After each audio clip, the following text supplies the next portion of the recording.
At my own wedding, in front of friends, family, and people I hadn't seen in years, my stepmother leaned in toward my aunt, barely bothering to lower her voice, and said, "She's just pretending to be loved." I heard it. Every word landed like a slap. Before I could process what she meant, my father laughed, actually laughed, and added, "She's lucky he even showed up." I felt my stomach twist. I was standing just a few feet away, waiting for the cake to be brought out, when their words hit me square in the chest. It was like I had been shoved underwater in a room full of people. The lights were warm, the music was soft, guests were smiling. But all I could hear was that sentence replaying in my mind. "She's just pretending to be loved." He laughed. He said I was lucky Oliver even showed up. That was my father, the man who once used to carry me on his shoulders, who told me bedtime stories when I was small, who kissed my forehead after I lost my first tooth. But after my mom passed and he married Janice, something in him hardened. Or maybe it just changed direction. Either way, I wasn't his priority anymore. I was a loose end from a different life. For years, I tried to earn his approval again. I stayed out of trouble, got good grades, smiled when Janice made little remarks at dinner, kept my mouth shut when her daughter Callie got new clothes while I wore hand-me-downs. I told myself he'd notice eventually. He never did. But on that day, my wedding day, I had let myself believe, just for once, that things could feel whole, that maybe, surrounded by celebration and vows and white lace, my family could show up for me like I'd always dreamed they would. Instead, I stood in my white dress, holding a glass of champagne, and heard my stepmother reduce my relationship to a performance. I watched my father mock my value like I was a joke. I wanted to disappear.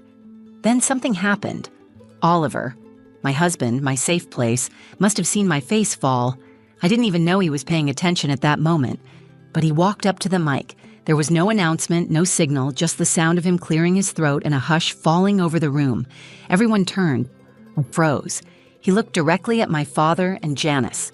Calm, clear, eyes steady. And then he said, "I'm marrying her for this one reason."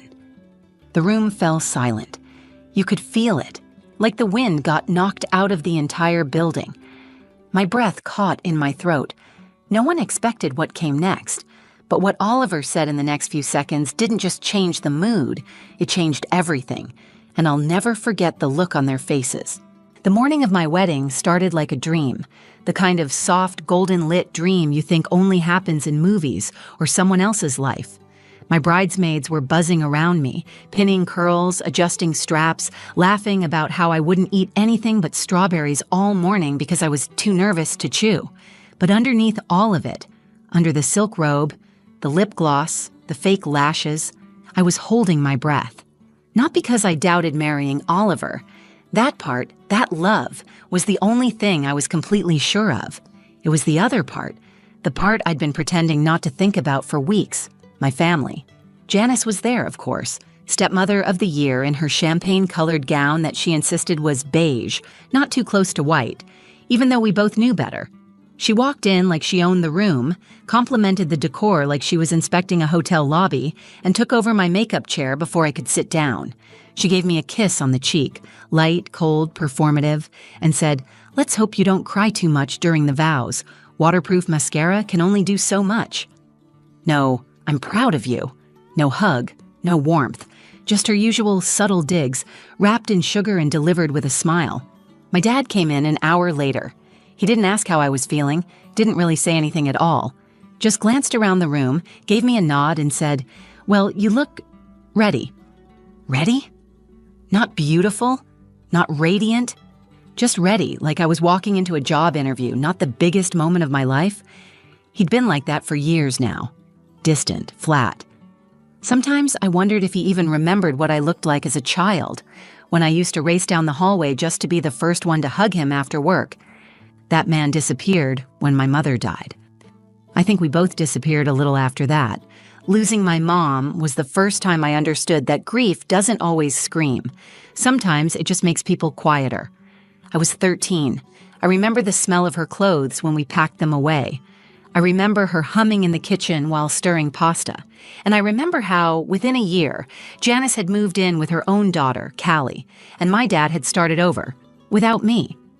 From the moment Janice arrived, I became invisible. Not to everyone, just to the one person who should have made me feel safe. She never said anything cruel in public, but her words were always sharp in private, and my dad never stepped in. He let it happen. He let me shrink. So on my wedding day, when I stood in front of the mirror in my dress, I tried to hold on to the one thing that felt true. Oliver. He saw me. Always had. We met 3 years ago at a volunteer event for foster youth. I was there to help run a writing workshop. He was organizing supplies for the art table. We barely spoke until lunch when he sat down across from me and said, "You look like someone who believes in lost causes." I laughed. He smiled like he'd been waiting for me to do that, and I knew, right then, that something important had just happened. Oliver never made me feel like I had to earn his affection. He listened. He showed up. He knew when I was spiraling and when I just needed silence. He gave me space, but never left me alone. For the first time in my life, I didn't feel like I had to audition for love.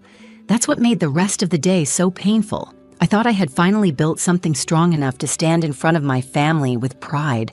I thought maybe my dad would look at me and see someone worth rooting for. That maybe, just maybe, Janice would at least pretend to be happy for me. But even as the ceremony began, even as I walked down the aisle, locking eyes with the man who had made me feel chosen every single day, I could feel Janice's gaze on me like a weight. I could sense the tightness in my father's posture, like he couldn't relax even here. Still, I smiled. I said my vows. I let myself believe the worst was behind me. I had no idea what was waiting at the reception, but I would soon.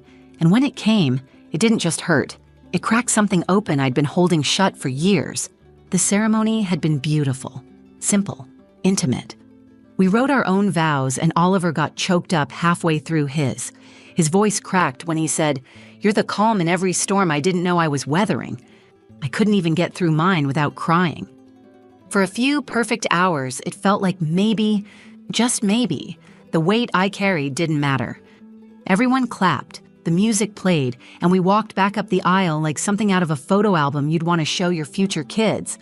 But the magic faded faster than I expected. At the reception, the tables were glowing with candles and little cards I'd hand-wrote for every guest. Everyone told me it felt warm, welcoming, like a hug of a wedding. I tried to stay in that bubble, surrounded by laughter, glasses clinking, and the occasional happy tear from Oliver's side of the family, but there was a shadow following me through the entire evening, and her name was Janice. She sat at the head table, of course. Front and center, just beside my dad, legs crossed, drink in hand, her posture perfect, her expressions tightly controlled, like she was a guest of honor instead of a barely tolerated obligation. Every time I looked over, she was scanning the room, like she was measuring whether or not she approved. I tried to ignore it. I danced with Oliver's nieces, hugged old friends, thanked guests for coming. But during one of those brief, quiet moments, when the caterers were bringing out the cake and the MC was prepping the mic, I stood a few steps behind our table, catching my breath. That's when I heard her. Janice. She wasn't whispering. She wasn't even trying to hide it. She leaned in toward my Aunt Marlene, one of the few people from my mom's side who had shown up, and said very clearly, "She's just pretending to be loved. It's all for show." Like I was some prop in my own wedding, like Oliver and I had staged the entire thing for attention, as if love, real love, couldn't possibly belong to someone like me. And then my dad, my own father, laughed. Not an awkward chuckle, full amused snort like he'd been holding it in all night. "She's lucky he even showed up," he said, shaking his head. "He'll realize soon enough." Didn't even realize I was holding my glass tighter until I heard the crack. They didn't see me. Or maybe they did and just didn't care. I felt everything inside me freeze. My heart started pounding, and suddenly the room didn't feel warm anymore. It felt suffocating, loud, bright, blurred, like I'd been pulled underwater in the middle of my own celebration. I turned away before they could see the tears welling up. I forced a smile at the photographer who passed by, murmured something about needing air, and walked outside for a moment. But I didn't cry. I didn't scream. I just stood there, still, trying to breathe. My entire life, I had been shrinking to make room for them, for Janice's jabs, for my father's silence. I had done everything I could to keep the peace, to avoid being the problem child, to just survive until I could leave. But now, I was a grown woman, a wife, and it still wasn't enough. I wanted to go back inside and pretend I hadn't heard it. I wanted to smile through the cake cutting, push through the speeches, and get through the night without ruining anything. That was always my role. Don't ruin anything. Then I saw Oliver through the window. He was laughing with one of my cousins, completely unaware of what had just happened. And something about that moment, about knowing that he had shown up fully, that he had chosen me without hesitation, broke something open in me. Not in a way that made me weak, but in a way that made me realize I couldn't keep pretending anymore. I wasn't going to walk back into that room and act like everything was fine, because it wasn't. And I was done being the quiet one. As I opened the door to go back inside, I didn't know what would happen next. I didn't know Oliver had heard enough to sense something was wrong. I didn't know he'd already made a decision of his own. But something had shifted in both of us, and that moment was the beginning of everything that came next.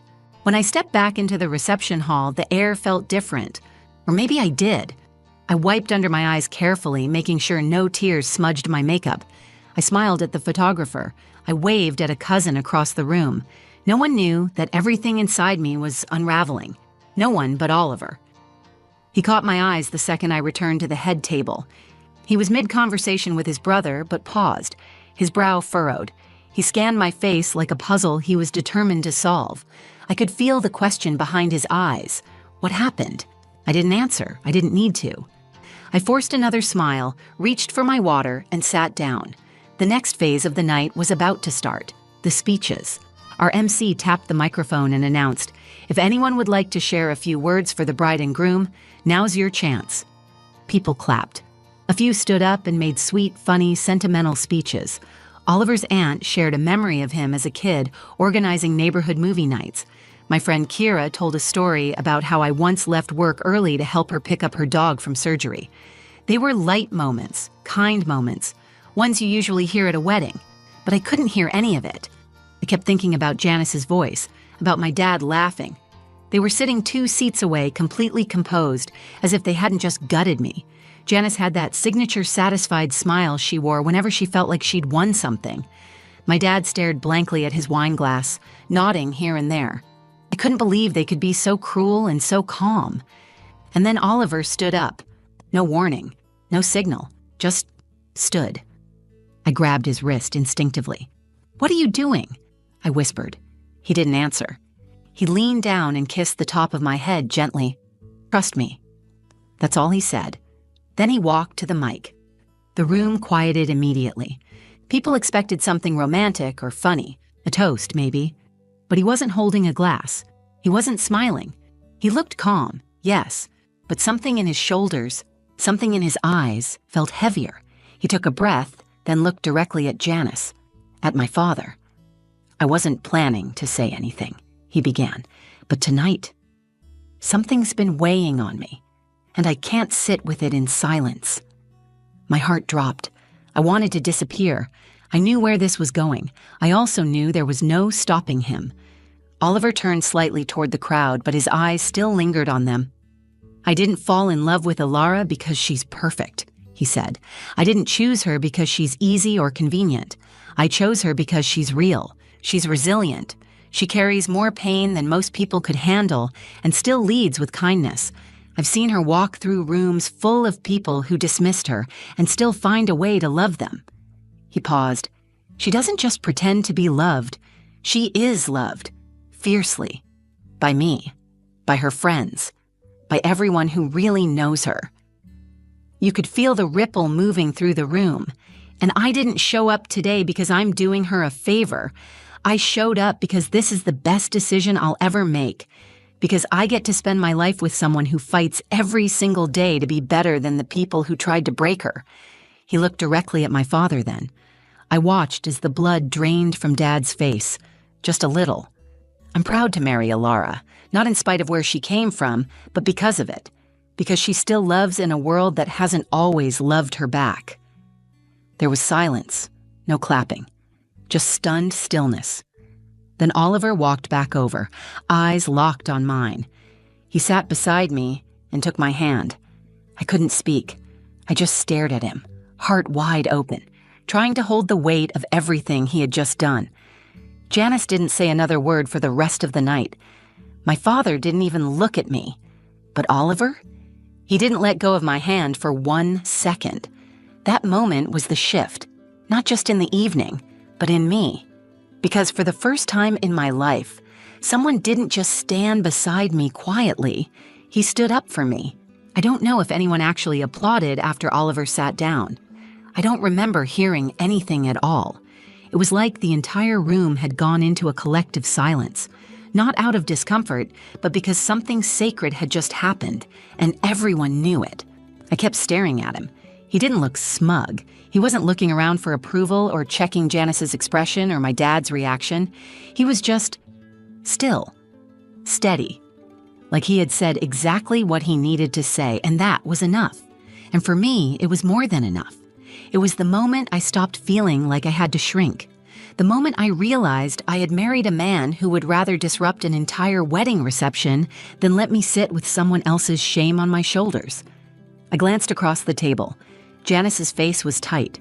Her jaw clenched just slightly, but she didn't speak. Her glass of white wine was untouched for the first time that evening.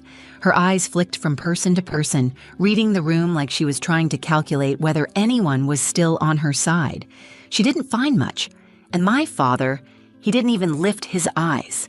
He sat there, staring into nothing, lips pressed together like a man who finally realized that silence speaks loudest when it's broken by someone else.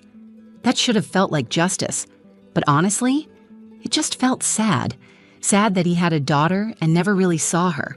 Sad that I had spent years trying to earn something he never intended to give. And even now, on my wedding day, he wasn't angry or defensive. He was just absent. Again. I turned back to Oliver. He reached up and brushed a hair from my cheek and whispered, "Okay?" I nodded, barely.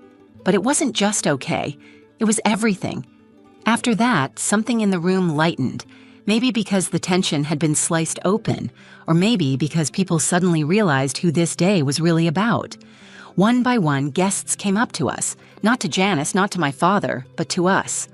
Oliver's cousins hugged me. My old high school teacher told me, "He's a good man, but you're the reason this room feels like love." My friend Maya whispered, "You're not pretending.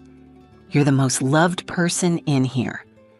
And for the first time in my life, I believed it. The rest of the reception felt different.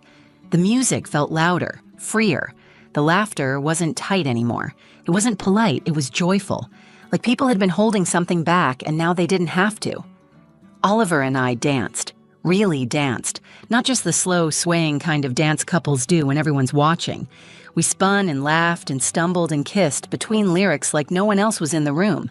That freedom, that fullness, I'd never felt it before. Later, when it was time for the cake, the MC asked if anyone else had a final toast. Janice started to rise. I watched her, unsure what she was about to say. Maybe something petty, maybe something fake and graceful. But she stopped, looked at my dad, then sat back down without saying a word. That silence? That was my peace offering. The cake was cut. My best friend caught the bouquet. The flower girl fell asleep on her mom's lap after one too many cookies. It became the wedding I had dreamed of, not because it was perfect, but because it was real. It had heart and honesty and people who saw me clearly, finally. But the real moment, the one I'll carry with me for the rest of my life, didn't come during a dance or a speech. It came in the parking lot after we'd said goodbye to the last few guests. I was standing barefoot on the concrete, holding my heels in one hand and the hem of my dress in the other. Oliver opened the passenger door for me, then paused and said, "You okay, really?" I looked up at the man I just married, the man who took a microphone and shattered years of silence. And I smiled, fully, deeply, like I never had before. "I am now," I said, and I meant it. In the days after the wedding, everything slowed down. The flowers wilted. The rented chairs were returned. The photos started trickling in from guests' phones. People called to say how beautiful the ceremony was, how touching Oliver's words had been. But underneath all the thank you notes and leftover cake, something bigger had shifted. Me. I wasn't the same woman who had walked down the aisle, secretly hoping her father might finally say something kind. I wasn't the same woman who had spent most of her life trying to earn a place at her own family's table, and I wasn't pretending anymore. For the first time, I wasn't carrying the shame they had handed me. After the wedding, I didn't hear much from my father. He didn't call, no text, no message, not even a congrats when we got back from the honeymoon. Janice, unsurprisingly, went quiet too. Her last act was silence, maybe because she didn't know how to spin the fact that her cruelty had finally been called out in front of a room full of people. But you know what surprised me? I didn't miss them. That aching need for their approval, the one that had followed me for decades, was gone. Like it had finally expired. I didn't feel bitter. I didn't feel angry. I felt free. I started therapy again, not because I was broken, but because I wanted to understand why I had stayed in that cycle for so long, why I had let their words shape my worth, why I thought love had to be earned through endurance instead of simply received. I learned that boundaries aren't punishment, they're protection. That family isn't who you're born to, it's who shows up for you when it matters. And most importantly, I learned that being loved, truly, deeply, without conditions, isn't something you have to beg for. It's something you choose to accept when you stop settling for less. Oliver and I moved into a small house with creaky stairs and too many bookshelves. We hosted game nights, cooked messy dinners, stayed up too late watching bad movies and good documentaries.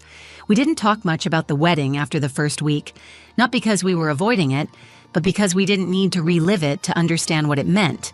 But one night, a few months later, as we were sitting on the porch watching a summer storm roll in, Oliver said something I'll never forget. "You know, I didn't stand up that night to defend you," he said, eyes fixed on the horizon. "I stood up because I knew you didn't need defending. You just needed someone to remind the room of who you are." That hit me in the chest because he was right. Somewhere inside me, I had always known who I was. I just kept waiting for someone to say it out loud so I could believe it too. Now I didn't need them to. Not Janice, not my father, not anyone. Because I had finally said it to myself. I am enough. I am worthy. I am loved, deeply, fully, and without condition. And if someone can't see that, it says nothing about my value and everything about their limits. So to anyone listening, anyone who's ever sat quietly while their worth was questioned, who's ever been told they were hard to love, or too much, or not enough, hear this. You are not the opinion of people too broken to understand your light. You are not a project to be fixed, or a role to be performed. You are not pretending. And you don't have to wait for a wedding, or a microphone, or a dramatic moment to realize it. You only need one thing: to stop shrinking. That day didn't go how I imagined. It wasn't the perfect, glossy fairy tale. But it was honest. It was healing. It was mine. And I wouldn't change a single moment, because that was the day I stopped waiting to be loved and started standing in the love that was already mine. If this story resonated with you, if you've ever felt overlooked, unheard, or underestimated, just know you're not alone. You deserve to be seen. You deserve to be loved for exactly who you are. And if you're still waiting for that moment, I hope this gave you the courage to stop waiting and start believing in your own worth.